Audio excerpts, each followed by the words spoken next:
देखिए new chapter, chapter का नाम वैसे कहते हैं इसे वाउचर वाउचर वाउचर के नाम से, लेकिन एक्चुअल में चैप्टर का नाम वाउचर है ही नहीं। चैप्टर का नाम है हमारा source of document, source of document बोलते हैं इसको, वाउचर है।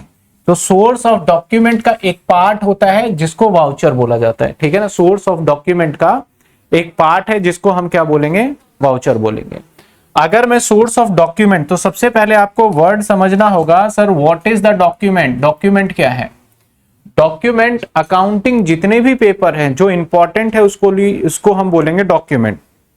जैसे फॉर एग्जांपल अगर मैं आपसे बात करूं, मेरे पास एक ये स्लिप देख रहे हो मेरे पास, अब अगर ये स्लिप आपको दिया जाए तो आप इसे एक दिन भी संभाल के नहीं रखोगे। क्यों नहीं रखोगे, क्योंकि आपके किसी काम का ही पेपर नहीं है ये, तो आप संभाल के भी क्यों रखोगे। और मैं इसे काफी टाइम से संभाल के रख रहा हूं, क्यों रख रहा हूं, क्योंकि ये मेरे काम का पेपर है।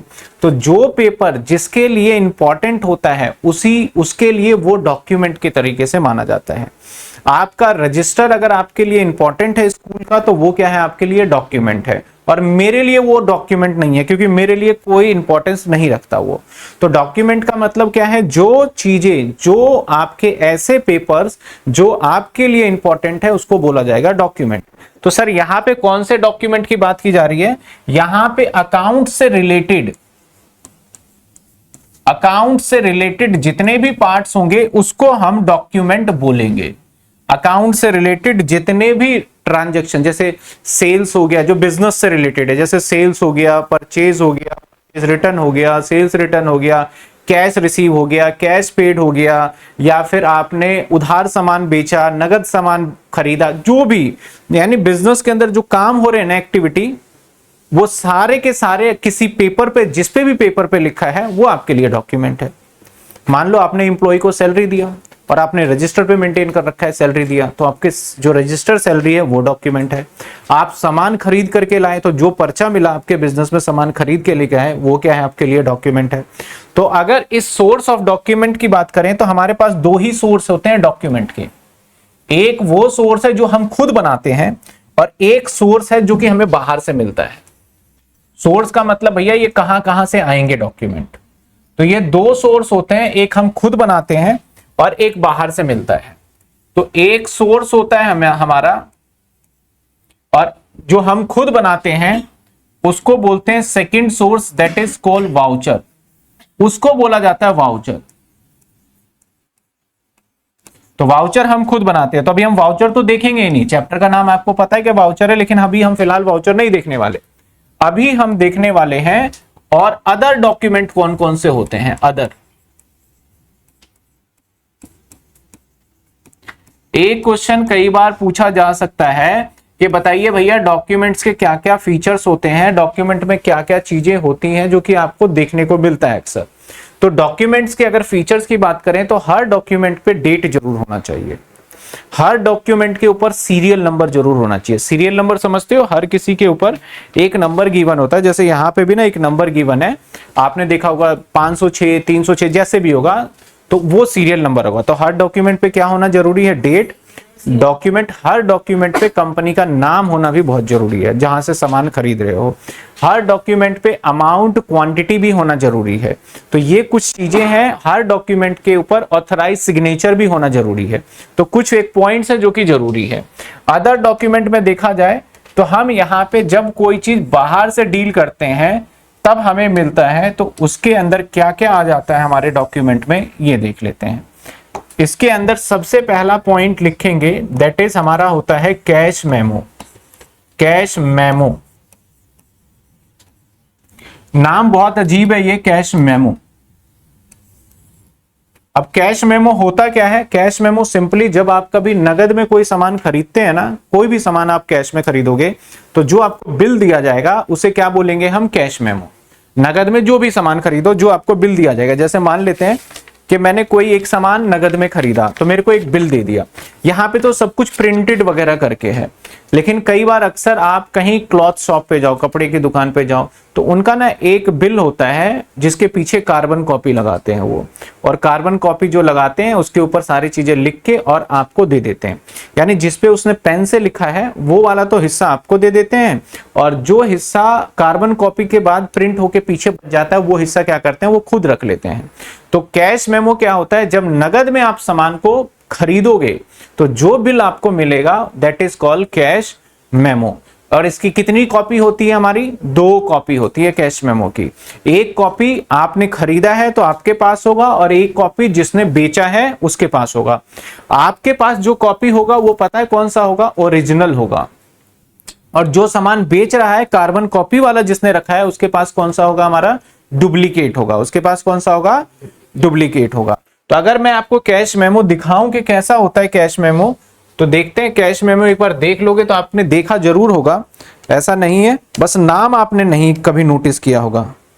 कैश मेमो,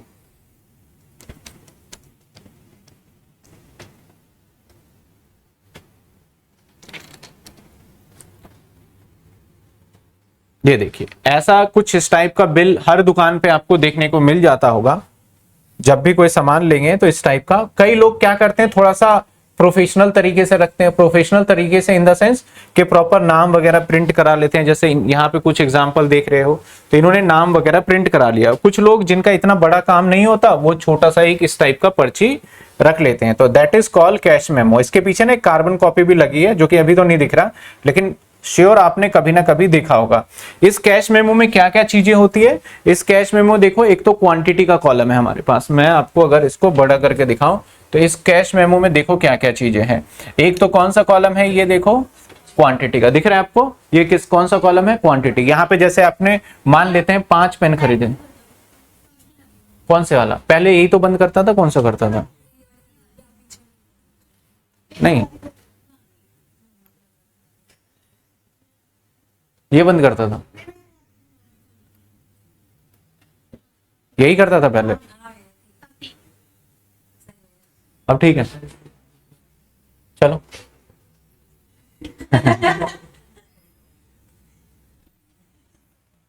तो इसमें क्या दे रखा है आपको, देखो क्वांटिटी दे रखा है। जैसे मैंने 10 रजिस्टर खरीदे, आपने 10 रजिस्टर खरीदे, तो मैं यहाँ पे अगर स्टेशनरी का काम है तो 10 लिखूंगा। यहाँ पर्टिकुलर है तो यहाँ लिखूंगा रजिस्टर खरीदे। रेट मैंने बोला भैया रजिस्टर 20 रुपए का है, तो टोटल कितने हो गए, 10 इंटू में 20 कितने हो गए, 200 रुपए हो गए। अगर पैसे होगा तो पैसे, नहीं तो ऐसे कर देंगे। इसके बाद क्या होगा, हमारा नीचे टोटल आ जाएगा, कितने हो गए, 200 रुपए। अब यहाँ मैं साइन कर दूंगा अपने, ठीक है ना, और ये वाला बिल की कॉपी आपको दे दूंगा। इसके ऊपर कुछ टर्म्स एंड कंडीशन भी हो सकते हैं, बिका हुआ माल वापस नहीं होगा, 3 दिन के अंदर आप माल वापसी करें, दोपहर में माल वापसी करने के लिए आए, सुबह सुबह कोई माल लेके ना आए, तो ये कुछ टर्म्स एंड कंडीशन डाल देते हैं वो। तो ये चीजें हो गया। जो ये ऊपर वाला पेपर दिख रहा है, ये वाला पेपर आपको दे देंगे, और इसके पीछे क्या लगा होता है, कार्बन वाला हम रख लेंगे। तो दैट इज कॉल्ड, ये क्या है हमारे लिए, कैश मेमो। सिंपल सा आपने देख लिया तो आपके दिमाग में होना चाहिए। सर एग्जाम में कैसा क्वेश्चन आएगा, एग्जाम में सीधा आएगा what is the meaning of cash memo बताइए, तो आपको थ्योरी में इसको लिख के बताना होगा। तभी मैं थ्योरी भी डिस्कस करूंगा, पहले ओवरऑल आपको मैं चीजें समझा दूं कि एक्चुअल है क्या, तो थ्योरी आप पढ़ोगे तो खुद ब खुद आपको पता चल जाएगा। तो ये क्या है हमारा कैश मेमो, ये क्या था आपने जो अभी देखा कैश मेमो, तो कैश मेमो इसको साइड कर देते हैं, ये लग गया हमारा कैश मेमो। सेकेंड पॉइंट होता है हमारा इनवॉइस। सेकेंड पॉइंट जो होता है वो होता है इनवॉइस।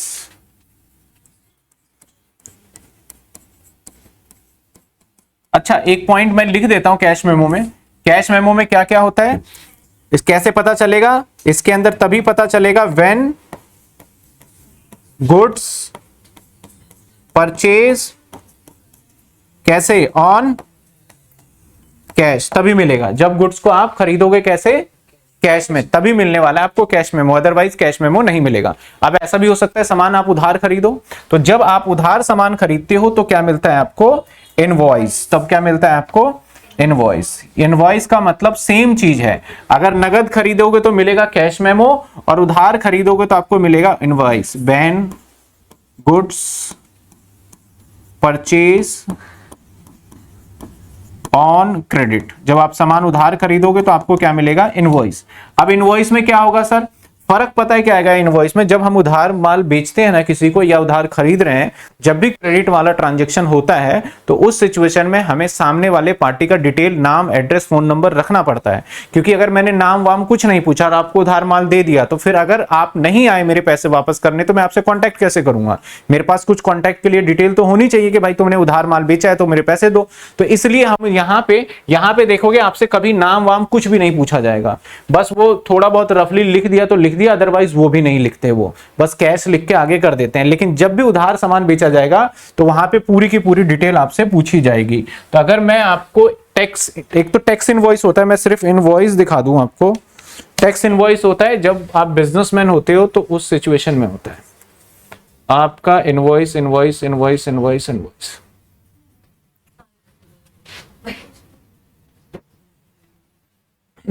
ये देखिए,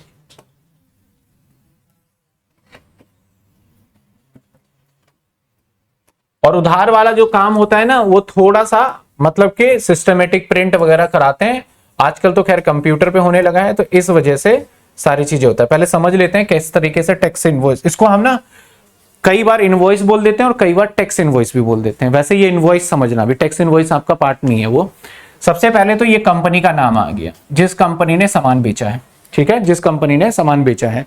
उसके बाद जिसको बेचा गया है, इनवॉइस टू, जैसे जॉन उसका पता वगैरह सब कुछ आ गया, फोन नंबर भी आ जाएगा अगर यहां कॉलम बना दे तो। किस डेट पे बेचा गया, डेट, इनवॉइस नंबर, सारी चीजें आ जाएगी। अब अगेन मैंने बोला 10 रजिस्टर बेचा, तो यहां पे 10 लिखूंगा और यहां पे लिखूंगा रजिस्टर, क्वांटिटी या सीरियल नंबर यहां पे लिख देंगे, और रजिस्टर और क्वांटिटी में 10, और प्राइस कितने का हो गया आपका, मान लेते हैं 20 रुपए का, तो टोटल कितने आ गए, और यहां टोटल आ जाएगा हमारा 200। कोई जीएसटी है, मान लेते हैं 10% जीएसटी है, तो 20 रुपए, 220 रुपए। यहां पे ऑथराइज सिग्नेचर का मतलब होता है जो इस बिल को बना रहा है वो साइन कर देगा, यहां पे ऑथराइज सिग्नेचर डन कर देगा वो। ये बन गया आपका क्या, इनवॉइस। अब इस इनवॉइस में और इसमें फर्क क्या है, यहां पे किसका नाम लिखा गया है, यहां पे ये नाम किसका लिखा गया, जिससे सामान, वैसे तो इनवॉइस कब मिलेगा आपको, जब सामान खरीदोगे, बेचने के टाइम पे नहीं, जब आप खरीदोगे तो यहां पे डिटेल क्या है, खरीदार का, जो खरीद रहा है उसका नाम भी यहां पे मेंशन होगा। इसकी भी 2 कॉपी होंगी, एक इसके पीछे कार्बन हो सकता है, नहीं होगा तो इसके 2 प्रिंट आउट कराएगा। कई बार आप नोटिस करना है कि 2 प्रिंट आउट करेगा और बोलेगा इस पे साइन कर दीजिए, एक साइन करवा के अपने पास रख लेगा और एक साइन करवा के वो आपको रिटर्न दे देगा। तो जहां पे कार्बन कॉपी का ट्रेंड खत्म होता जा रहा है तो वो इस तरीके से करते हैं, जब भी एक बिल बनाते हैं तो उसकी कितनी कॉपी बना लेते हैं, 2, एक पे साइन करा के खुद रख लेते हैं, एक आपको दे देते हैं। तो सेम अगर ऐसा है तो कार्बन कॉपी वाला है तो ओरिजिनल वाला आपको दे देगा, आप कौन हो, बायर हो, आपको मिल गया ओरिजिनल वाला, और इसका डुप्लीकेट कॉपी कौन रख लेगा, दुकानदार। क्यों रखेगा, क्योंकि उसके पास प्रूफ है, क्या प्रूफ है कि उसने सामान को बेचा है, और आपके पास प्रूफ है कि आपने सामान को खरीदा है, ताकि आपको रिटर्न वगैरह करने में कोई दिक्कत ना हो। तो ये हमारा क्या हो गया सर, ये हमारा हो गया इनवॉइस। सिंपल सी बात करें, मेमो में और इनवॉइस में ज्यादा फर्क नहीं है, बस इतना ही फर्क है कि ये सामान उधार पे है और वो सामान नगद है। यहाँ पे बायर का नाम होगा, यहाँ पे बायर का नाम होना मैंडेटरी नहीं है। ऐसा नहीं कह रहा कि यहाँ बायर का नाम हो ही नहीं सकता, लिखना चाहते हो लिख लो, लेकिन यहाँ पे ऐसा नहीं है कि बायर का नाम नहीं हो सकता, बायर का नाम होगा ही होगा जिसने भी सामान को खरीदा होगा। अगला है हमारा अदर डॉक्यूमेंट्स में, इनवॉइस के बाद रिसिप्ट, इनवॉइस के बाद अगला क्या है, रिसिप्ट। अब सर रिसिप्ट क्या होता है, जैसे कि आप जब कभी भी किसी को पैसे देते हो तो आप उससे रिसीविंग मांगते हो कि भैया रिसीविंग दे दो। आपने देखा होगा जैसे नॉर्मली कोई चंदा वगैरह अगर काटने आता है, आपने देखा है कि कहीं आपने चंदा दिया है तो आपने मान लो 101 रुपए का चंदा दे दिया, तो वो 101 रुपए का आपको जो पर्ची देगा वो है दैट इज रिसिप्ट। ऐसे ही बिजनेस के अंदर क्या होता है, जब भी हम किसी को जब भी हम पेमेंट रिसीव करते हैं, किसी से पेमेंट रिसीव किया, चेक में किया या फिर मैंने कैसे भी किया, तो हमारे पास एक रिसिप्ट होता है। रिसिप्ट का कॉलम देख लेते हो अगर कैसा होता है रिसिप्ट, क्योंकि साथ में साथ देखते जाओगे आपको पता चलता जाएगा, और ये सब चीजें आपने देखी हुई है। सारी चीजें ऐसी हैं जो कि आपने कभी ना कभी तो देखी हैं। रिसिप्ट, कैश रिसिप्ट ना, ये देखो जाना पहचाना कोई दिखे तो वो लेके आए।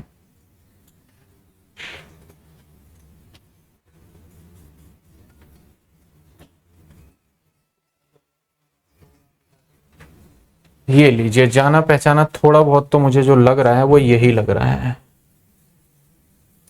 बट ऐसा नहीं।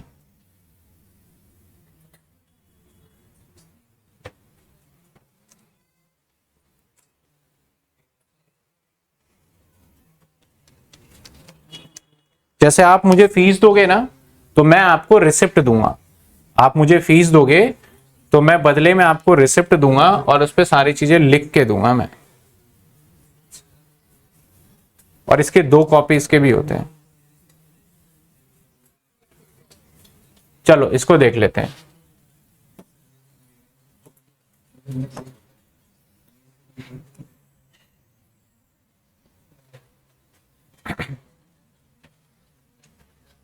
ये देखो, एक किसी क्लासेस का कोई रिसिप्ट है जो इंटरनेट पे हमें मिला है, बस समझाने के लिए इसका यूज कर रहे हैं। रिसिप्ट आपने मुझे, मान लो मेरी फीस 500 रुपए है, आपने मुझे 500 रुपए दिए। अब पहले मैं देता था फी रिसिप्ट, पहले स्लिप दिया करता था। अब उसमें क्या रहता था, उसमें बच्चे के पास भी, क्योंकि पहले क्या था कि कई बार बच्चे भूल जाते थे और भूलने के बाद स्टूडेंट बोलते थे मैंने दे दिया, और मुझे लगता था यार दिया कि नहीं दिया। अब मैं सोचता था आपने नहीं दिया और आप कहते थे दे दिया, तो यहाँ कंफ्यूजन होता था। तो मैं क्या करता था, हर बार स्लिप काट के देता था। स्लिप काट के देने से क्या होता था, आप बोलते थे मैंने दे दिया, तो मैं आपका नाम क्या करता था अपने पास देख लेता था, आपने दे दिया तो ठीक है, और नहीं दिया, अगर आप बोल रहे हो दे दिया और मेरे पास स्लिप नहीं है, तो मैं बोलूंगा स्लिप लेके आओ जाओ आप। तो और पेरेंट्स के पास भी कई बार, क्योंकि बच्चे ना बहुत ज्यादा पेरेंट्स को ना घर से फीस ले लेते हैं और ट्यूशन में नहीं देते, वो कहीं खर्च कर देते हैं, फिर उधर उधर से मांग मूंग के फिर ट्यूशन का इंतजाम करते हैं वो पैसे। कई बच्चे तो ऐसे भी होते हैं, घर से पैसे ले लिए, बीच में खा गए, और खाने के बाद फिर इधर से उधर से 100-150 जुगाड़ करके फिर ट्यूशन की फीस दे दिया, और फिर घर से पैसे लिए। तो वो रोटेट करते हैं मनी को, वो रोटेट करते हैं बच्चे कई बार, ट्यूशन की फीस कहीं और कहीं की फीस कहीं और, इस तरीके से मैनिपुलेट करते रहते हैं। तो होता क्या है, पेरेंट्स को भी एक रहता है कि हाँ भाई तूने फीस दिया तो मेरे को स्लिप दे। अब बात करते हैं रिसिप्ट। रिसिप्ट में क्या हो गया, रिसिप्ट कितने की है, मान लेते हैं आपका नाम कुछ भी है, जैसे मान लेते हैं मोहन से, तो मैं पहले तो आपका नाम लिखूंगा, कितने रुपए, मान लेते हैं 500 रुपए रिसिप्ट हो गया, रुपीज में भी लिख दूंगा मैं 500। और ये हर किसी का ना अपना अलग फॉर्मेट होता है, आप रिसीव करोगे, आप 2-3-4 लाइन लिखने तो 2-3-4 लाइन लिख लो। 500 चेक अगर लिखा है तो चेक का नंबर डाल दो, चेक का क्या डाल दो आप, नंबर, जैसे 25865 लिख दिया। रजिस्ट्रेशन नंबर अगर आपके है, जैसे कि रोल नंबर बोल दें, तो मैंने मान लो रोल नंबर 10 कर दिया। आपकी कौन सी फीस गए, अगर कई बार क्या होता है किस्तों में, क्योंकि बाहर क्या चलता है कि लमसम पैकेज होता है कि आपको 20,000 रुपए देने, आपकी पूरी 11वीं क्लास हो जाएगी, तो 20 में से आपने मान लो 5वीं किस्त दे रहे हो, तो 5th इंस्टॉलमेंट हो गया। यहां पे जो चीजें इन्होंने लिखी हुई है, और यहां पे मैं साइन कर दूंगा, इसकी 2 कॉपी होगी। 2 कॉपी होने के 2 तरीके हैं, एक तो ये हो सकता है इसके पीछे कार्बन कॉपी हो, और दूसरा ज्यादा से ज्यादा पॉसिबल बन सकता है कि यहाँ पे dot dot dot dot dot dot करके एक और सेम इसके साइड में होता है, जैसे बैंक के अंदर भी होता है कई बार। तो एक कॉपी आपको दे दी जाती है, एक कॉपी हमारे पास, बड़ी वाली जो होती है ना वो आपको मिल जाता है हमेशा, जो लंबे वाला स्लिप होता है वो मिल जाता है। तो ये क्या है हमारा रिसिप्ट। ये क्या बताता है, इसके अंदर क्या क्या होता है, इसके अंदर जिससे पैसा मिला है उसका डिटेल, क्योंकि आपका मिला है तो आपका नाम, कितना अमाउंट मिला है अमाउंट का डिटेल, किस डेट पे मिला है डेट, अगर चेक मिला है तो चेक की डिटेल, ऑथराइज सिग्नेचर, और कौन, कितनी कॉपी होगी इसकी, 2।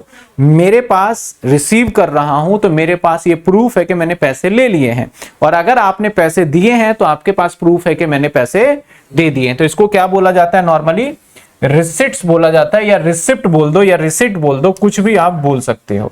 तो ये फॉर्मेट था किसका, हमारा सर रिसिप्ट का, ये था हमारा रिसिप्ट का। इसके बाद एक पॉइंट ना बार बार एग्जाम में मैंने अभी भी देखा कि अभी का पेपर देखा उसमें भी आया था, that is a debit note. इसी के अंदर एक आता है हमारा डेबिट नोट,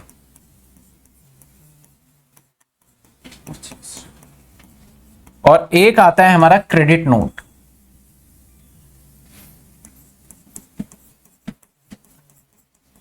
क्रेडिट नोट, एक है हमारा डेबिट नोट और एक है क्रेडिट नोट। अब डेबिट नोट कब दिया जाता है, जब भी हमें किसी चीज को डेबिट करना होता है, जब भी हमें किसी आइटम को डेबिट करना होगा तो हम डेबिट नोट देंगे, किसी आइटम को डेबिट करना होगा तो डेबिट नोट देंगे।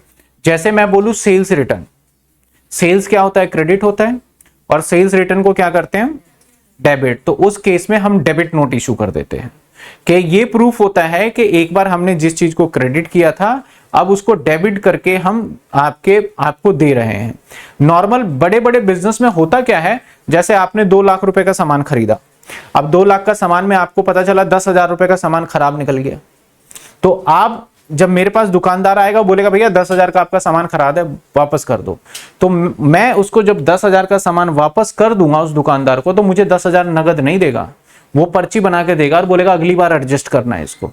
और हम नॉर्मल लाइफ में तो क्या करते हैं भाई, अगर 1,000 रुपए का या मान लो 50 रुपए का सामान खरीदा, खराब निकल गया, ले भाई अपना सामान, मेरे पैसे दे अभी, तो आप अभी तुरंत पैसे ले लोगे। लेकिन बिजनेस में पैसे लेने का एक बार बिजनेसमैन के पास पैसे गया तो पैसे रिटर्न का कोई चक्कर नहीं है। आगे बार जब आप सामान लोगे तो उसमें क्या हो जाता है, एडजस्ट हो जाता है। आप बड़े बड़े मॉल से कभी सामान लेना, कभी ब्रांड के शोरूम से लेना, आपको बोलेंगे कि वो आप 1 महीने तक भी, अगर आपको क्लॉथ में स्पेशली करते हैं, वो 1 महीने तक भी आपको पसंद नहीं आएगा ना, तो आप वापसी कर देना। तो जब आप वापसी करने जाओगे, मान लो 10 दिन बाद गए, 2 दिन बाद गए वापसी करने, बोला कि ये वापस कर दिया। मान लेते हैं कि मैं एक कोई भी रिटेल आउटलेट ले लेते हैं, मान लेते हैं किसी ब्रांड का नाम ले लो जो कि हर जगह अवेलेबल है, हर जगह अवेलेबल है ऐसे ब्रांड कोई भी, जैसे आप मान लो रिबॉक ले लो, नाइकी ले लो, एलन सोलिन ले लो, जितने भी ये ब्रांड्स हैं जहां पे सारे कपड़े क्या होते हैं, मिलते हैं। तो वहां पे आप जाओगे, जाने के बाद सामान ले लोगे, सामान लेने के बाद आपको पसंद नहीं आया, आप तुरंत सामान ले लो, अभी ले लो और कार्ड से पैसे दे दो, और लेते ही आपको बोल रहा है यार वापस कर देता हूं, आप वापस करोगे आपको पैसे नहीं देगा वो, आप दुकान से भी नहीं निकले तब भी आपको पैसे वो बोलेगा कि अब तो वापसी नहीं होगी, हमारी पॉलिसी है नहीं ये। अब आपको ऐसा करते हैं, क्रेडिट नोट बना के दे देते हैं, इसकी वैलिडिटी 6 महीने दे देते हैं। 6 महीने में आपको कुछ भी लेना हो, हमारे किसी भी स्टोर पे चले जाइए, अगर इंडिया के अंदर 100 स्टोर है तो किसी पे चले जाइए, ये दिखाइएगा आपको उतने का सामान मिल जाएगा। तो दैट इज वो आप ले रहे हो तो क्रेडिट नोट है, मैं दे रहा हूं तो वो कौन सा नोट कहलाएगा, क्योंकि सेल्स करके। ऐसे परचेज रिटर्न जब होता है तो ये कब होता है हमारा, नॉर्मली सेल्स रिटर्न के टाइम पे, और ये कब होता है हमारा, परचेज रिटर्न के टाइम पे। तो क्रेडिट नोट, आप क्योंकि परचेजर हो, आप परचेज रिटर्न कर रहे हो, तो यही पर्चा मैं आपको दूंगा। अगर आपके हाथ में ये पेपर है तो बोलोगे ये तो क्रेडिट नोट है, क्योंकि आपने क्या किया, परचेज रिटर्न। और जब मेरे हाथ में पर्चा है ये लो, तो ये कौन सा नोट है, मैं बोलूंगा ये लो डेबिट नोट, और आपके हाथ में जाते क्या बन जाएगा, वो क्रेडिट नोट बन जाएगा। तो ये फर्क है डेबिट नोट। हालांकि डेबिट नोट और क्रेडिट नोट का मेन पर्पस ये है कि हम जब कभी भी किसी भी चीज को डेबिट करना पड़ता है जिसका रियल वैल्यू क्रेडिट होता है, और उसको हमें किसी कारण की वजह से डेबिट करना पड़ जाए, या फिर मान लो मैंने आपको सामान बेचा है और सामान बेचा है 2,000 रुपए का और गलती से मैंने 1,900 ही लिख लिया, मैंने गलती से 1,900 रुपए नहीं लिखे ना, तो मुझे और डेबिट करना पड़ेगा। तो अगर कोई एरर हो गया है और उस चीज को और डेबिट करके मुझे ठीक करना है, तब मैं इशू क्या करूंगा, आपको डेबिट नोट। आप सामान मुझसे खरीद के ले गए, मैंने बेचा सामान और आप मुझसे खरीद के ले गए, मैंने जब बेचा तो मैंने बेचा 3,500 रुपए का सामान, लेकिन गलती से आपके पास 4,000 का सामान चला गया। मैं फोन करूंगा आपको कि भाई तुम्हारे पास मैंने तो 3,500 का भेजा था, गलती से एक आइटम ना ज्यादा चला गया है। तो अब मैं कैसे इसको करूंगा, तो मैं आपको अब इशू करूंगा क्रेडिट नोट आपके अकाउंट को, और मैं क्या कर दूंगा, सेल्स को मैं बढ़ाऊंगा। सेल्स क्या होता है, क्रेडिट, तो और बढ़ाना पड़ेगा, क्योंकि पहले 3,500 था, अब मुझे बढ़ा के कितना करना पड़ेगा, 4,000, तो इसलिए मुझे क्रेडिट नोट। तो सिंपल सा लॉजिक है डेबिट नोट और क्रेडिट नोट का। अगर किसी आइटम को डेबिट करना पड़ रहा है किसी वजह से, तो डेबिट नोट इशू करोगे, और किसी आइटम को क्रेडिट करना पड़ रहा है तो आप कौन सा नोट इशू कर दोगे, क्रेडिट नोट इशू कर दोगे। सभी के थ्योरी जो है एक बार रीड कर लेंगे बुक से, थ्योरी जो भी है। पहले हम समझते जाते हैं कि क्या क्या पॉइंट हो गए इसके अंदर। इसका कोई स्पेसिफिक फॉर्मेट नहीं है, हर दुकानदार अपना अलग अलग बना लेता है। जैसे इनके तो कुछ फॉर्मेट है, इसका आप अगर देखते हो गूगल वगैरह पे तो आपको नहीं मिलेगा जनरली, बस उन्होंने जो बना रखा होगा वो देखने को मिल जाएगा। डेबिट नोट, ये देखो,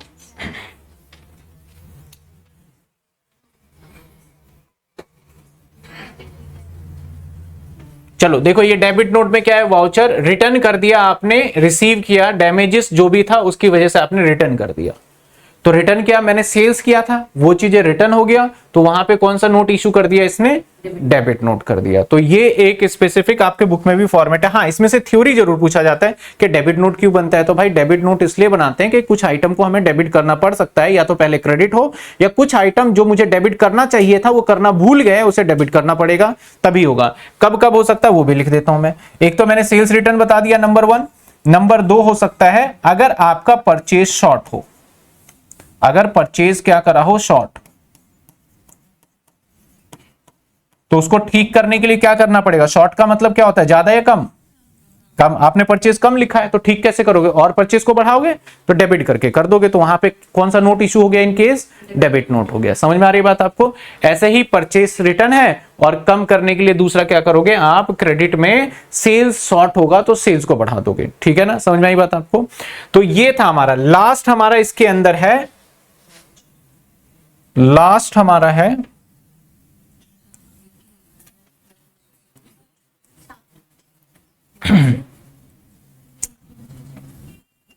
लास्ट क्या कहते हैं हम,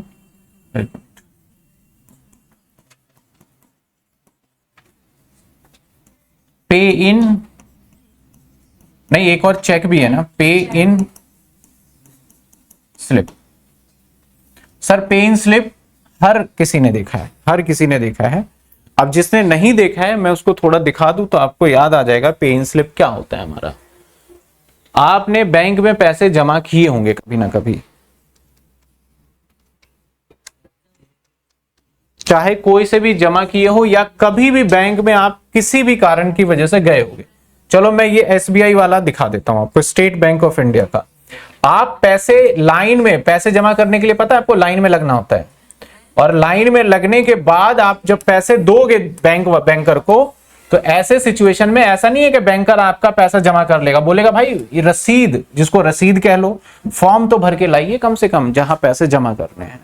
तो जो फॉर्म होता है वो हर बैंक में होता है, और हर बैंक का अपना अलग फॉर्म होता है। ऐसा नहीं ये एसबीआई का फॉर्म है और एक्सिस बैंक में जाके पैसे जमा कर लो, ये नहीं होगा। एसबीआई का है तो कहां करोगे, और इवन दो कई बार तो ब्रांच अपना स्पेशली बनवाती है। ठीक है, अब इसके 2 कॉपी, अगर ध्यान से आप देखो ना, मैं थोड़ा सा अगर आपको दिखाऊं तो एक यहाँ बीच से देखोगे लाइन है, ये बीच से ना लाइन है, ये डॉट है। ठीक है ना, अब इस पे क्या क्या होगा, आपका अकाउंट नंबर, खाता संख्या जो भी आपका होता है पर्टिकुलर यहाँ पे लिख दोगे आपका अकाउंट नंबर। और क्या होगा सर, यहाँ पे आपका नाम लिखा जाएगा फुल, कई जगह पे पैन कार्ड भी लिखा जाता है, डेट भी लिखा जाएगा आपका। इसके बाद यहाँ पे ना डिनोमिनेशन दिया जाता है, जो करेंसी होता है उसका डिनोमिनेशन, मतलब नोट कितने कितने वाले हैं। 100 रुपए के मान लेते हैं 5 नोट, तो ऐसे लिख देंगे। ऐसे ही मान लिया मैंने 500 रुपए के 2 नोट, तो कितने हो गए टोटल भैया, 500 ये हो गए और ये हो गए 1000, टोटल कितने हो गए 1500 रुपए। और यहां वर्ड में भी लिखना पड़ेगा आपको, अंकों में, वर्ड में मतलब के सॉरी शब्दों में, वर्ड में लिखोगे 1500 ओनली करके लिखेंगे। सेम ये भी भरना पड़ेगा। हमारे साथ कई बार क्या होता है, जब फॉर्म भरने जाता हूं तो ये वाला सही भर दिया तो ये गलत हो जाता है कुछ ना कुछ, अगर ये वाला गलत, ये वाला सही भरा तो ये साइड गलत हो जाता है। और बैंक वाले ऐसे होते हैं ना, जैसे अकाउंट नंबर आपने लिखा 2 4 5 6 और इसको 7 था, अरे 7 था, इसको काट पीट के कुछ आपने थोड़ा 1-2 बार ऐसे करा तो वापस कर देंगे, बोलेंगे दोबारा भर के लाओ फॉर्म को, वो एक्सेप्ट नहीं करेंगे, वो दोबारा भरवा लेंगे फॉर्म को आपसे। तो इसलिए हमें बड़ा ध्यान से भरना पड़ता है। और फिर यहाँ पे सारी डिटेल इधर भी इधर भी इधर भी सारी चीजें सेम पॉइंट रख देते हैं। तो इसको बोला जाता है पे इन स्लिप, यानी पैसे भरने के फॉर्म को क्या बोल दिया, पे इन स्लिप बोल दिया, सिंपल लैंग्वेज में बात करूं। अब इसके अंदर बैंक में लाइन में लग के जाओगे और पैसे जमा करोगे। जब पैसे जमा करोगे, ये छोटे वाला जो पर्चा होता है ना, इसके ऊपर स्टैंप लगाएंगे, और स्टैंप पता है कहां लगाएंगे, ये ऐसे लगाएंगे मिड में। एक हिस्सा ये आपको दे देंगे, आपके पास प्रूफ है कि आपने पैसे जमा किए, और एक हिस्सा बड़े वाला अपने पास रख लेंगे ताकि कल के दिन। अब इसलिए बीच में स्टैंप लगाते हैं। आप मान लो 500 रुपए जमा करके 1500 रुपए जमा कर दिए आपने, और घर से वापसी आओ, जी मैंने तो 15,000 जमा किए थे, बोल सकते हो ना। तो वो क्या करेंगे, स्टैंप को मैच करेंगे, और क्योंकि ये बीच में स्टैंप है तो यहां कुछ ना कुछ अल्फाबेट कटा होगा। जब मैच करेंगे तो बोलेगा देखो इस पे तो आपने 1500 लिखे, तो इस पे 15,000 कैसे लिख दिया आपने। तो वो प्रूफ होता है कि इनके पास जो है अपने कितने वैलिड, 2-3 दिन तक वो रखते ही रखते हैं अपने पास। इसको क्या बोलते हैं हम, पे इन स्लिप। अब क्वेश्चन पूछा जाता है पे इन स्लिप क्या होता है, तो भाई पे इन स्लिप होता है हमारा ये काउंटर फ्यूल पेपर होता है, काउंटर फ्यूल फॉर्म होता है। मतलब आप जब देते हो तो आपको कुछ रिटर्न भी मिलता है। आपने फॉर्म दिया तो फॉर्म का आधा हिस्सा आपको वापसी मिल गया, इस प्रोसेस को बोलते हैं काउंटर फ्यूल। तो काउंटर फ्यूल जो आपका यहाँ पे पेपर है, चेक जब जमा, इसी में चेक भी जमा करोगे। चेक पता है कैसे जमा करोगे, कभी आपको चेक जमा करने का मौका मिले तो चेक कैसे जमा करोगे मैं बताता हूं आपको। अरे वो भी मिट गया ऊपर, चलो कोई नहीं। चेक कैसे जमा करोगे, यहां पे जो है ना, यहां पे जहां करेंसी है यहां पे लिखना है सिर्फ चेक, अकाउंट नंबर वगैरह वो सारी चीजें ऐसे एज इट इज फिल करना है। यहां पे लिखना है चेक, और यहां चेक नंबर, और यहां पे चेक नंबर लिख दोगे, जैसे 4 5 6, जरूरी नहीं बहुत सजा के लिखना, कैसे भी लिख सकते हो, अमाउंट टोटल करके। और फिर आप ये बड़े वाला चेक के पीछे लगा दोगे, जैसे ये चेक है ना, तो ये वाला फॉर्म जो बड़े वाला है ना, ये चेक के पीछे पिन कर देंगे, स्टेपल कर देंगे, और ना ड्रॉप बॉक्स होता है, इसे ड्रॉप बॉक्स में सीधा ऐसे डाल देंगे, और ये वाला जो हिस्सा है अपने पास रख लेंगे। वैसे अब ये चीजें खत्म ही हो गई है लगभग, तो आप ये वाला हिस्सा क्या करोगे, अपने पास रख लोगे। तो चेक जमा करने के लिए भी यही फॉर्म यूज होता है, और पैसे जमा करने के लिए भी यही फॉर्म होता है। निकालने के लिए अलग फॉर्म होता है, निकालने वाला हमारा सिलेबस में नहीं है। कहीं आप इसको भर के बोलो पैसे निकालना है तो नहीं देंगे वो, ठीक है ना, इसको भर के नहीं निकाल सकते आप पैसे। तो ये था हमारा पे इन स्लिप।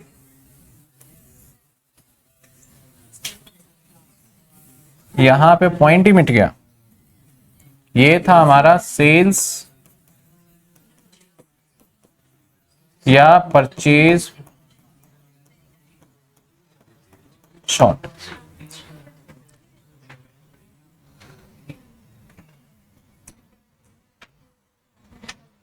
ये है पे इन स्लिप।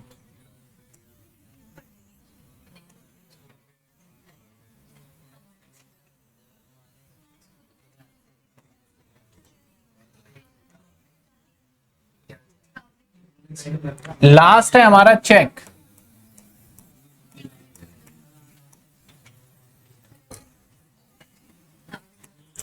चेक ना आप सबने देखा है कि चेक क्या होता है और किस तरीके से वर्क करता है। अगर मैं चेक का वर्किंग की बात करूं तो चेक में 3 पार्टी इन्वॉल्व होते हैं। चेक की अगर मैं बात करूं तो ये सिंपल सा चेक है, और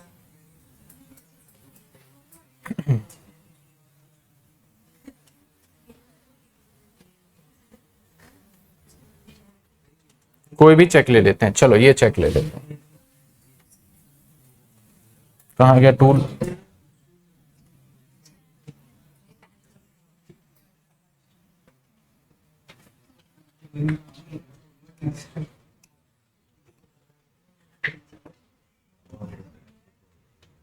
ये देखिए चेक। चेक के अंदर क्या क्या रहता है, सबसे पहले पे। ये जो पे वर्ड है ना, इसका मतलब है आप किसके नाम पे चेक देना चाहते हो, क्योंकि मैं अगर चेक दूंगा आपको तो आप पैसे निकालोगे, तो आपका क्या नाम है उसको लिखा जाएगा। और ये चेक, और यहां पे जिस मैंने चेक दिया है तो यहां पे मेरे सिग्नेचर होंगे। कंपनी होते तो कंपनी के केस में सिग्नेचर के साथ साथ स्टैंप भी लगता है। अगर कोई कंपनी है तो सिग्नेचर तो चलेगा, वैलिड सिर्फ सिग्नेचर नहीं है जब तक वो क्या ना लगा दे, स्टैंप ना लगा दे। तो यहां पे नाम आ गया जिसको मिलेगा, तो जिसको मिलता है ना उसको हम पेई बोलते हैं। जिसको मिलता है उसको क्या बोलते हैं, पेई। जिसको भी कुछ भी चीजें मिलना होगा अकाउंटिंग लैंग्वेज में, लॉ के लैंग्वेज में उसको पेई बोलेंगे।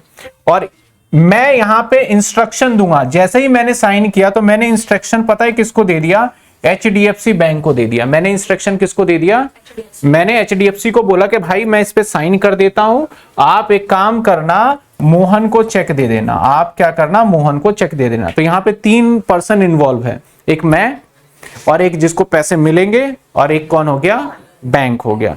तो जब 3% तो ये कौन है, इसे बोलते हैं एक्सेप्टर। इसे क्या बोलेंगे हम, ये एक्सेप्ट कर रहा है। क्या एक्सेप्ट कर रहा है, जैसे ही मैं सिग्नेचर करूंगा तो बैंक एक्सेप्ट कर लेगा, ठीक है भाई मैं पैसे दे दूंगा। और मैंने चेक बनाया है तो मैं हूं ड्रॉअर, ड्रॉअर कह लो या फिर मेकर, क्योंकि मैं इस चेक को ड्रॉ कर रहा हूं तो मेरा नाम क्या कहलाएगा, ड्रॉअर। और जिसको पैसे मिलेगा वो कौन होगा, पेई। तो चेक पेई। तो चेक के अंदर 3 पार्टी इन्वॉल्व होता है, इसलिए इसको हम बिल्स ऑफ एक्सचेंज की तरह ट्रीट करते हैं। Bills of exchange. तो इसके अंदर आपके तीन पार्टी होते हैं, पेई, ड्रोअर। ड्रोअर ड्रॉ करता है किसके ऊपर, एक्सेप्टर के ऊपर, और एक्सेप्टर के हम और भी बोल सकते हैं, इसको ड्रॉई भी बोल सकते हैं। इसको क्या बोल सकते हैं हम, ड्रॉई। ड्रोअर वो होता है जो चेक को लिखता है, ड्रॉई कौन होगा, जिसको चेक मतलब नहीं मिला नहीं है, जो चेक को पेमेंट करने के लिए तैयार रहेगा, यानी बैंक, उसे क्या बोलेंगे, ड्रोई या एक्सेप्टर। और पेई जिसको पैसा मिलेगा, ड्रोअर जो चेक बनाएगा। तो तीन पार्टी इन्वॉल्व होता है। तो इसके अंदर क्वेश्चंस कई बार पूछ लिया जाता है, भैया चेक से क्या समझते हो। तो चेक एक हमारा फाइनेंशियल इंस्ट्रूमेंट है जो कि बैंक के द्वारा दिया जाता है, बैंक देता है हमें, हम नहीं प्रिंट करवाते, इसको बैंक वाले ही प्रिंट करा के हमें देते हैं। और इसके अंदर क्या होता है कि हम ड्रॉ करते हैं चेक को, और बैंक का जो नाम है वो एक्सेप्ट करता है पेई को पैसे देने के लिए। तो ये हो गया हमारा चेक। तो अगर मैं अदर डॉक्यूमेंट में कहूं तो वाउचर सोर्स ऑफ डॉक्यूमेंट में दो हैं, एक अदर डॉक्यूमेंट और एक कौन सा है हमारा, वाउचर। तो अदर डॉक्यूमेंट में हमारे कितने पॉइंट्स आ जाते हैं, कैश मेमो आ गया, इनवॉइस आ गया, रिसिट्स आ गया, डेबिट नोट आ गया, क्रेडिट नोट आ गया, पे इन स्लिप आ गया, चेक आ गया। कैश मेमो क्या होता है सर, नगद में सामान जब खरीदेंगे तो कैश मेमो होगी, इसकी कितनी कॉपी होंगी, 2 कॉपी होंगी। इसके ऊपर डेट, क्वांटिटी, अमाउंट, ये सारी चीजें लिखा होगा और सिग्नेचर भी होगा। इनवॉइस क्या होता है सर, जब सामान उधार में खरीदेंगे तो क्या मिलेगा, इनवॉइस मिलेगा। इसके ऊपर भी डेट, क्वांटिटी, अमाउंट और सिग्नेचर वगैरह ये सारी चीजें, सीरियल नंबर होगा ही होगा। और एक कॉपी किसके पास होगा, परचेजर के पास, एक कॉपी सेलर के पास।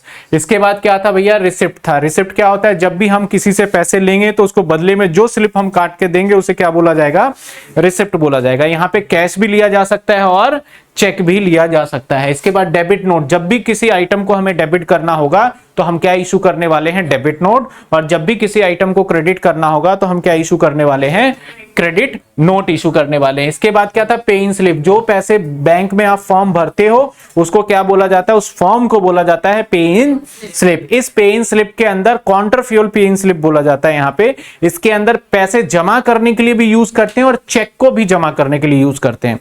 पैसे तो हम लाइन में लग के सामने विंडो पे जमा करते हैं, लेकिन चेक जमा करा जाता है ड्रॉप बॉक्स में डाला जाता है। ड्रॉप बॉक्स क्या होता है, हर बैंक वाले एक लॉकर टाइप का बॉक्स यानी पेटी टाइप का बना के रखते हैं, उसमें लॉक लगाते हैं, उसमें ड्रॉप करना होता है हमें चेक, तो that is a drop box. आज के टाइम पे एटीएम में भी कई जगह आप देख लोगे, जहां बैंक है उसके एटीएम में तो जरूर मिल जाएगा। इसके बाद चेक है। चेक के अंदर कितने पार्टी हो जाते हैं, 3। एक होता है ड्रॉअर, एक होता है ड्रॉई, एक होता है पेई। पेई वो होता है जिसको पैसे मिलेंगे, ड्रॉअर वो होता है जो कि चेक को लिख रहा है, जिसके अकाउंट से पैसे कटेंगे, ड्रॉई वो होता है जो कि पैसे देगा। तो ये हमारा पूरा का पूरा क्या था, एक अदर डॉक्यूमेंट। यहां तक किसी स्टूडेंट को कोई डाउट है तो एक बार हम इसे ना 2 क्लास लगेंगे हमारे, तब जाके हमें बिल्कुल क्लियर हो जाएगा। तो एक पार्ट हमारा खत्म हो गया। दूसरे पार्ट में वाउचर में बात करें तो 3 ही वाउचर होते हैं, debit voucher, credit voucher, transfer voucher, जो कि आधे घंटे का काम है, ज्यादा बड़ा नहीं है। अब इसको एक बार थ्योरेटिकल आप अगर देखना चाहते हैं तो आपकी किताब में, हर किसी के किताब में विद एग्जाम्पल अच्छे से गिवन है। मैंने आपको यहां पे दिखा दिया, किताब वालों ने भी यही किया है।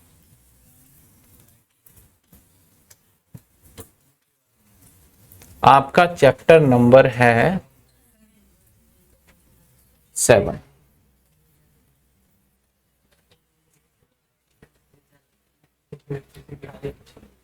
लास्ट क्लास में 6 चैप्टर कर लिया था हमने। अब अगली क्लास के अंदर जो हम पहले तो इसको खत्म करेंगे, उसके बाद फिर अकाउंटिंग इक्वेशन लगाएंगे रिवीजन में। ये लो हमारा आ गया वाउचर।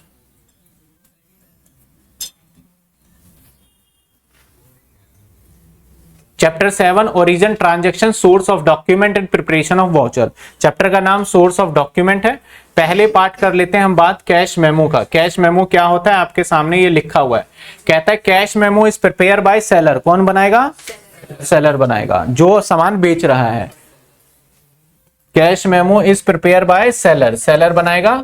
इसके बाद कहता है goods are sold against cash, जब अगेंस्ट कैश में बेचा गया तो बनाएगा। इट हैज डिटेल, क्या क्या डिटेल होगा, क्वांटिटी होगा, रेट होगा, ईच आइटम का नाम होगा, टोटल अमाउंट होगा, बिसाइड द डेट भी होगा, बिसाइड मतलब उसके ऊपर डेट होगा, ट्रांजैक्शन कितना किया है उसने, कंडीशंस भी हो सकता है कि बिका हुआ माल वापस होगा कि नहीं होगा, इट्स एविडेंस, ये एक सबूत होता है परचेसर के लिए कि भाई मैंने तेरे से सामान खरीदा है, और यही सबूत होता है सेलर के लिए कि भाई मैंने तुझे सामान बेचा है। जो मैंने कैश मेमो दिखाया था वही कैश मेमो होता है।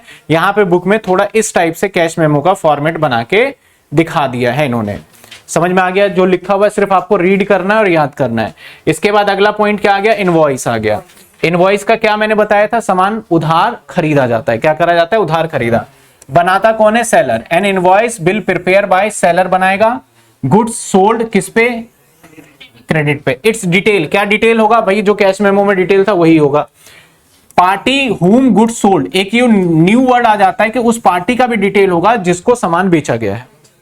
ठीक है ना, जिसको सामान बेचा, यानी जिसने खरीदा है उसका डिटेल इस पे मिल जाएगा। Goods sold the total amount होगा। ओरिजिनल कॉपी क्या करेंगे? सेल्स इनवॉइस का सेंड कर देंगे परचेजर को, मेन कॉपी परचेजर को दे देंगे, डुप्लीकेट कॉपी रिटेन कर लेंगे अपने पास, और हमारे पास ये रिकॉर्ड रहेगा कि मैंने सामान बेचा है और आपने सामान खरीदा है। तो दोनों लगभग सेम है, सिर्फ आपको रीड करना है, इसको ध्यान रखिएगा। यहां फॉर्मेट बना रखा है। अब ऐसा नहीं है कि यही फॉर्मेट आपको बनाना है, जैसा मर्जी फॉर्मेट बनाइए, बस एक बार समझना है होता क्या है। मैं चाहूं तो मैं कैसा फॉर्मेट बना दूं, मैं अपना इनवॉइस ऐसा बनाना चाहता हूं। मान लो ये बना लिया और यहां पे 2 लिख दिया, नेम ऑफ पार्टी, और यहां सीरियल नंबर, बन गया क्वांटिटी डिटेल, खत्म। आपके पूरे मार्क्स मिलेंगे।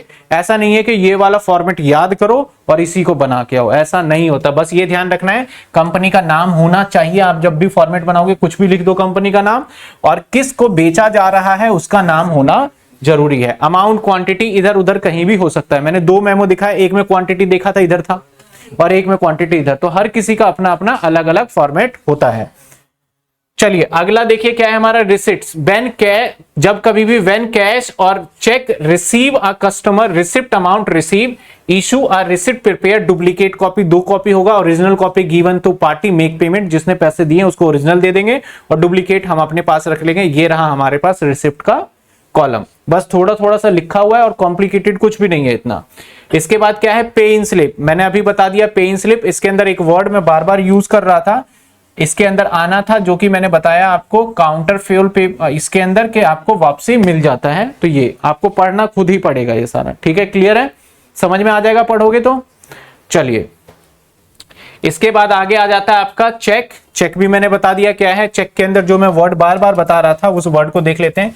कहता है चेक एक डॉक्यूमेंट है रिटर्न ड्रॉन अपॉन बैंक। देखो यहां पे क्या बोला गया? Drawn upon bank. बैंक के ऊपर लिखा जाता है which account held payable to after due date, एक डेट के बाद दिया जाएगा। The bank supply the cheque form, और बैंक ही चेक देता है, हम खुद नहीं प्रिंट कर सकते। The name of party whom payment made return after word pay to, और हम पार्टी को तभी पैसे देंगे, उसके आगे क्या नाम लिखेंगे? पे टू। जैसे कि चेक में देखा था, पे टू के आगे पार्टी का नाम, अमाउंट के जगह पे अमाउंट का। The amount return both word और फिगर, मतलब हम शब्दों में भी लिखेंगे और अंकों में भी लिखेंगे, दोनों में लिखने वाले हैं इसके अंदर। इसके बाद साइन वगैरह सारी चीजें होगी, यही बातें लिखी गई हैं। आगे देखें तो ये हमारा चेक का, ये तो धुंधला हो गया चेक हमारा।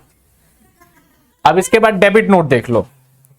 डेबिट नोट देखते हैं। डेबिट नोट कहता है, ध्यान से देखना, एग्जाम में अभी भी मैंने पेपर में देखा था तो आया हुआ था पेपर में। तो डेबिट नोट क्या कहता है? Debit note is made out of evidencing the debit has been made. मतलब कहने का मतलब है डेबिट नोट इसलिए दिया जाता है कि प्रूफ है कि डेबिट आपने कर दिया है। The account of party name, party name को डेबिट कर दिया है, डेबिट नोट दे देंगे। Its detail reason for debit, क्या रीजन होते हैं भाई? For example seller goods will make debit, seller यानी जो सामान बेच रहा है वो डेबिट नोट इशू करेगा if find goods have been invoice less amount. अगर उसने ये देखा कि भैया मैंने सामान जो बेचा है वो कम बेच दिया है, मतलब आपको 2000 का सामान देना था और मैंने 1800 का ही सामान दिया है आपको, इस तरीके से अगर अमाउंट की कमी है तो वो एक डेबिट करेगा। Similarly purchaser goods make debit note if goods have been over invoice. Purchaser कब देगा डेबिट नोट? जब सामान उसने दिखाया कि मैंने ज्यादा लिख के दे दिया, यानी प्राइसिंग ओवर कर दिया है। कई बार ऐसा होता है कि आप सामान खरीद के ले जाते हो, भाई बिल दे देना, फिर उसके बाद फोन करते हैं यार पिछली बार तो तुमने 200 रुपए का लगाया था, इस बार 225 का लगा दिया, ये कैसे लगाया? वह कोई बात नहीं, उसको मैनेज कर लेंगे। तो जो बाद में मैनेज होता है वो डेबिट नोट और क्रेडिट नोट के थ्रू ही होता है। तो ये सिंपल सा डेबिट नोट है, इसको आप पढ़ेंगे, इसके अंदर मेरा ज्यादा रोल नहीं है, याद करना। क्रेडिट नोट आपको सेम वही पॉइंट से क्रेडिट नोट भी है। अब इसके बाद आएगा वाउचर हमारा, ठीक है। तो ये था हमारा आज की क्लास का सारा जो एजेंडा था मैंने आपको बता दिया। अब अगर मैं पेपर को डिस्कस करता हूं, 5 मिनट लगेंगे पेपर को देखने में कि क्या क्या आया, वो देख लें। अगर आज के पेपर में, या आज के पेपर क्या, कैसा भी पेपर हो, यही क्वेश्चंस बन सकते हैं आपके। अगर मैं पेपर दिखाऊं आपको, शेयर टू टेलीग्राम,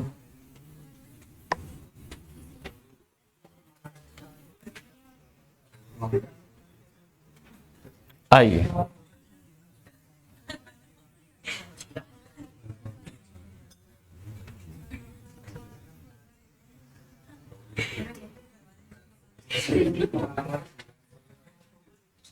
शिट,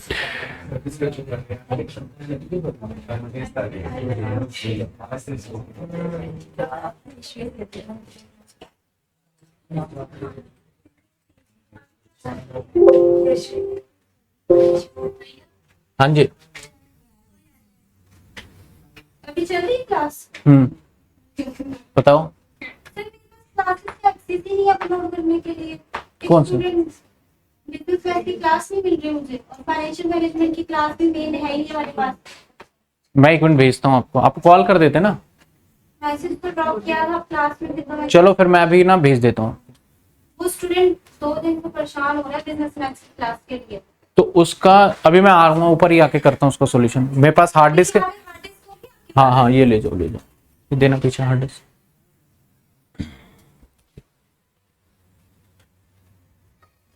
ये रहा पेपर। चलो देखो, एमसीक्यू तो मेरे हिसाब से पेपर में होना ही नहीं चाहिए, स्पेशली क्योंकि इसके अंदर नकल सबसे ज्यादा होती है। एमसीक्यू के अंदर एक से पूछ लिया, दूसरे से पूछ लिया, चल हो गया। और इसी चक्कर में जिसके 20 नंबर आ सकते थे उनके कम नंबर हो जाते हैं, और ध्यान देते ही नहीं, बोलते ये तो हो जाएगा, इसको पढ़ते ही नहीं है। पहला क्वेश्चन है हमारा एमसीक्यू में, which of the following not to be record in the books of account, मतलब ऐसा कौन सा आइटम है जिसको बुक्स ऑफ अकाउंट में रिकॉर्ड नहीं करते। कहता है अगर सामान बेचेंगे तो नहीं लिखेंगे, ये तो गलत हो गया। इसके बाद पेमेंट सेल्स ये भी लिखते हैं, परचेज गुड्स ये भी, क्वालिटी ऑफ स्टाफ नहीं लिखते। यहाँ पे ट्रेड डिस्काउंट भी डाल देते तो ज्यादा बेहतर होता, तब बच्चे कंफ्यूज होते, क्योंकि ट्रेड डिस्काउंट भी बुक्स ऑफ अकाउंट में रिकॉर्ड नहीं होता। इसके बाद कहता है सेकंड, 7,000 रुपए का गुड्स गिवन चैरिटी के थ्रू दिया गया तो किसको क्रेडिट करोगे, जर्नल एंट्री याद करनी पड़ेगी आपको। तो अगर आप चैरिटी में देते हो तो क्रेडिट किसको करते हो, परचेज को क्रेडिट करते हैं। तो यहां पे आंसर क्या हो जाएगा हमारा, बी, परचेज अकाउंट। तीसरा पॉइंट कहता है विच of the following long term liability, मतलब लंबे समय के लिए, कहता है not a long term liability, मतलब जो नहीं है। तो भैया लॉन्ग टर्म लोन तो पहले ही पता है लॉन्ग टर्म होगा, डिबेंचर भी लॉन्ग टर्म का पार्ट माना जाता है, और कैपिटल भी लॉन्ग टर्म, सिर्फ क्रेडिटर यहां पे आंसर होगा। कौन सा है? हाँ, तो ये भी लॉन्ग टर्म ही होता है। टर्म लोन हो जाए, डिबेंचर हो जाए, कैपिटल, कहता है कि not a long term liability. तो यहां पे आंसर जो होना चाहिए, टर्म लोन क्या होता है, टर्म लोन होता है जिसको 10, 15, 20 साल के लिए लोन दिया जाए, उसको टर्म लोन बोला जाता है हमारा, ठीक है ना, लंबे समय के लिए, तो उसको टर्म लोन। तो इसका आंसर होगा भैया, क्रेडिटर जो है वो लॉन्ग टर्म लाइबिलिटी नहीं होता, आंसर इज ए। इसके बाद इसमें और में भी दे दिया, refers to the entire body of the, आपका थ्योरेटिकल नॉलेज के लिए क्या होता है, फाइनेंशियल मैनेजमेंट, अकाउंटिंग, क्या कह रही है, refers to the entries body of the theoretical knowledge of accounting, किसमें, accounting, none of this, accountancy, financial management, नहीं, थ्योरेटिकल नॉलेज क्या कह रही है, अच्छा नहीं, refers to the entry body, sorry, entire body of the theoretical knowledge of accounting. इसको accountancy ही डालेंगे, क्योंकि अकाउंटिंग के अंदर सिर्फ पर्टिकुलर होता है, अकाउंटेंसी में पूरा ही हो जाता है। इसके बाद क्या कहता है, according to companies act 2013 all the company required to maintain their books of account accrual basis पे। मैंने बताया था सभी कंपनी को एक्रूवल बेसिस पे ही फॉलो करना पड़ता है, कैश बेसिस पे नहीं होता है। Payment to the creditor means, अगर आप किसी क्रेडिटर को पेमेंट करोगे तो क्या होगा हमारा, इंक्रीज एसेट्स, इस एसेट से मतलब ही नहीं है। अब देखो, हाँ, अब ये अकाउंटिंग इक्वेशन जिन बच्चों को कराया था, तो क्वेश्चन नंबर 8 था इलस्ट्रेशन आपके बुक में इस टाइप का। तो कहता है क्या होगा, क्रेडिटर को देंगे तो सबसे पहले हमारा लाइबिलिटी घटेगा, और हमारा एसेट्स भी घटेगा, ये इंपैक्ट आएगा। लायबिलिटी क्यों घटेगा? क्योंकि क्रेडिटर कम हो जाएगा। एसेट्स क्यों घटेगा? क्योंकि कैश कम हो जाएगा। तो यहाँ पे जहां पे decrease in assets and decrease in liability, second answer हो गया। Credit note is prepare when credit given to the account, when debit is given to the account, both A and B, none of this. तो क्या हो गया? जब credit हम करेंगे accounts को तभी लेंगे। What do you mean the trial balance? Trial balance क्या है? सिंपल वर्ड में लिखा जाता है कि डेबिट और क्रेडिट, जितने भी एसेट्स लायबिलिटी होते हैं, डेबिट और क्रेडिट का जहां पे कंसोलिडेशन किया जाता है उसको बोला जाता है ट्रायल बैलेंस, जहां पे सभी को लिखा जाता है डेबिट और क्रेडिट को। विच of the following transaction financial character, क्या क्या है हमारे? परचेज, मतलब कौन से फाइनेंशियल कैरेक्टर नहीं है? परचेज एसेट्स भाई फाइनेंशियल क्रेडिट, और परचेज गुड्स ये भी है। Withdraw of money proprietor business, strike employ, ये फाइनेंशियल यानी कैश वाला कहना चाहता है। यहां पे कैश में बोलना था कि कौन से नॉन कैश है, तो उनको बदल के क्या बोल दिया इन्होंने? फाइनेंशियल। तो इसका आंसर क्या हो जाएगा हमारा? स्ट्राइक हमारा नहीं है। When the total debit side account exceed the total it's credit, जब हमारा टोटल डेबिट साइड ज्यादा होगा तो टोटल क्रेडिट क्या होगा? साइड अकाउंट साइड है क्रेडिट बैलेंस, यानी आपका एक डेबिट साइड का टोटल एक्सीड, जब अकाउंट्स बनाते हो तो डेबिट का ज्यादा आता है, फिर क्रेडिट का टोटल आता है, तो क्या निकलेगा डिफरेंस में? तो क्रेडिट बैलेंस आएगा, डेबिट बैलेंस आएगा, debit as well as credit balance, none of these. तो इसने क्या कहा कि जब हमारा total debit side of account exceed, मतलब ये जो टोटल बना रहे हो, क्या कहना जा रहा है? इस तरीके से टोटल है, इधर का टोटल ज्यादा है, ठीक है, तो यही टोटल हम इधर लिखेंगे, यही करते हैं। तो कहता है when total debit side account is exceed of total credit side, the account said to, account क्या कहेगा कि हमारा क्रेडिट बैलेंस निकला है या डेबिट बैलेंस निकला है या फिर debit as well as credit balance, none of. तो किसके अंदर बताओ क्या आएगा? पहले क्वेश्चन समझ में आया क्या है? हमारा टोटल डेबिट साइड क्या है? तो यहां पे बैलेंस निकलेगा बाय बैलेंस सीडी निकलेगा। तो अब किस साइड बैलेंस निकल रहा है? क्रेडिट में निकल रहा है। लेकिन इसने बोला द अकाउंट साइड, अकाउंट को क्या बोलेंगे? क्रेडिट बैलेंस निकलेगा या डेबिट बैलेंस निकलेगा? तो जवाब है भैया हमारा कौन सा बैलेंस निकल रहा है? क्रेडिट साइड में निकल रहा है, तो क्रेडिट बैलेंस बोलेंगे। द प्रोसेस ऑफ आपका transferring the account journal into ledger, क्या बोलते हैं? पोस्टिंग। जब जर्नल से लेजर में जाते हैं तो उसको क्या बोलते हैं हम? पोस्टिंग बोलते हैं। जब हमने पढ़ा था तो ये चीजें कुछ कुछ वर्ड्स हमने देखे भी थे। कहता है बैलेंस इन द पेटी कैश बुक इज, एक एक्सपेंस है, एक प्रॉफिट है, एसेट्स है। पेटी कैश बुक क्या होता है हमारा? एसेट्स। तो बैलेंस आएगा तो क्या आएगा हमारा? एसेट्स आ जाएगा। Cost accounting is related to, किससे रिलेटेड है? प्रोडक्शन से रिलेटेड है, गुड्स प्रोड्यूस से रिलेटेड है ये। तो ये देखो एमसीक्यू जो कि आपके बुक में भी है।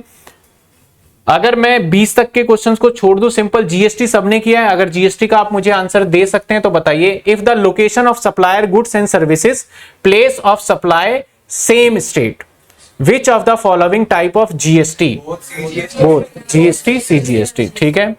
प्रीपेड एक्सपेंस अकाउंट इज, कौन सा अकाउंट है? प्रीपेड, कल ही कराया है, कल करवाया था टाइप ऑफ अकाउंट। तो प्रीपेड अकाउंट कौन सा है? नॉमिनल, पर्सनल, पर्सनल है। इसके डिस्क्राइब 3 एडवांटेजेस, जो मैंने थ्योरी में बताया, या फिर लिमिटेशन आपके एग्जाम में इनमें से कोई आएगा। ये क्वेश्चन कौन सा है? 22। ये प्रैक्टिकल क्वेश्चन आ गया। ये क्या बोला गया? जो कि आपने अकाउंटिंग इक्वेशन में करा हुआ है, कौन से वाला? आपका प्रॉफिट एंड लॉस निकालने वाला फॉर्मूले वाले क्वेश्चन, उसके हिसाब से ये वाला होगा। एक्सप्लेन द फॉलोइंग आइटम, आप एक्सपेंडिचर बता दीजिए या एसेट्स बता दीजिए या फिर कैपिटल और रेवेन्यू बता दीजिए। तो कैपिटल तो आप सभी को पता है, पहली क्लास ही कैपिटल से हम स्टार्ट करते हैं। रेवेन्यू इनकम जब थ्योरी बता रहा था तब भी मैंने बताया। तो मच मोर ऐसा नहीं बोलोगे कि पेपर आपको ऐसा नहीं पता होगा। जो बच्चे नहीं पढ़ रहे हैं उनके लिए दिक्कत होगा, बाकी पेपर तो आसान आएगा। देखो कैश बेसिस अकाउंटिंग और एक्रूवल बेसिस का अकाउंटिंग में डिफरेंस, ये भी जब करा था हमने तो पूरा ये पढ़ा था।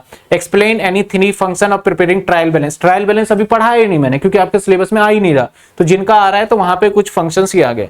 प्रिपेयर एनालिटिकल पेटी कैश बुक एंड इंप्रेस, मैंने बताया था। इसका मतलब क्या बताया था मैंने? कि जो बैलेंस हमारा होगा स्टार्टिंग में, उस बैलेंस को हमें बचा के रखना पड़ता है, उसको बोलते हैं इंप्रेस्ड पेटी कैश बुक। तो यहाँ पे फॉर्मेट पूछ लिया गया, ये क्वेश्चन आपका आ गया एक, इसको बना के दिखाना है जहां डिटेल डालना था। 26 क्वेश्चन,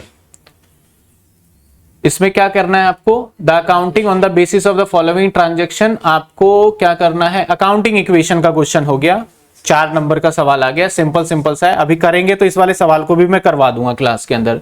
प्रिपेयर कर रहा है वाउचर बनाना है, तो वाउचर अभी सीखा नहीं, अगली क्लास में सीख जाओगे। गुड सोल्ड किया आपने कैश में, तो आपने सामान बेचा है, तो कौन सा वाउचर बनाया बनेगा यहाँ पे, जिसने कर रखा है बताओ। जब हम पेमेंट करते हैं तो डेबिट होता है हमारा, और जब रिसीव करते हैं तो क्रेडिट। तो यहाँ पे आपको सेल्स किया है, पैसा मिला है, तो रिसीव वाउचर हो जाएगा यहाँ पे। जहां कुछ भी नहीं होता वहां पे ट्रांसफर वाउचर बन जाता है। एक्सप्लेन गोइंग कंसर्न क्या है, कंजर्वेटिव क्या है। गोइंग कंसर्न क्या बोलता है, आप बिजनेस हमेशा लॉन्ग लाइफ चलता रहेगा। कंजर्वेटिव क्या बोलता है, फ्यूचर वाले लॉस को आज रिकॉर्ड कर लो, आज वाले प्रॉफिट को, फ्यूचर वाले प्रॉफिट को इग्नोर करके चलो। On which side of the following account to be recorded and also state rule of the account in modern approach के हिसाब से बताना है। बताए कौन से साइड डिक्रीज होगा, on which side decrease. Question number 5 इसी टाइप का था।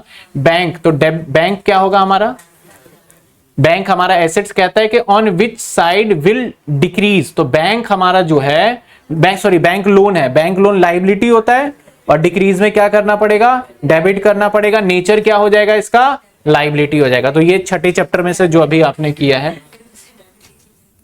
और ये क्या आ गया, जर्नल एंट्री करना था, परचेज मशीनरी कर लिया, installation charge. Question 32 cash book, इसमें जीएसटी में, कैश बुक में जीएसटी नहीं दिया आपके ना, जर्नल में दे दिया। ये सब्सिडरी बुक बहुत बच्चों का नहीं हुआ है, रिवीजन में अकाउंटिंग इक्वेशन के बाद मैं यही चैप्टर कराने वाला हूं, और आपके एग्जाम में आएगा जरूर, 6 नंबर का क्वेश्चन ही आएगा आपके एग्जाम में। अब यहां पे जर्नल एंट्री, इसके और में क्या दिया, कुछ भी नहीं।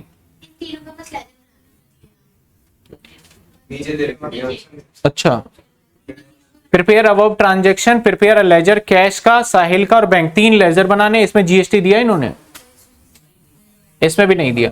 चलो बाकी थ्योरी के बीच बीच में तो आएंगे ही जीएसटी, तो कोई दिक्कत नहीं है। टाइम आपके पास 1 मंथ है, इसका मतलब ये नहीं है कि आप बिल्कुल भी कुछ भी प्रिपेयर नहीं करोगे, आपको सारा नोट्स बना के चलना है।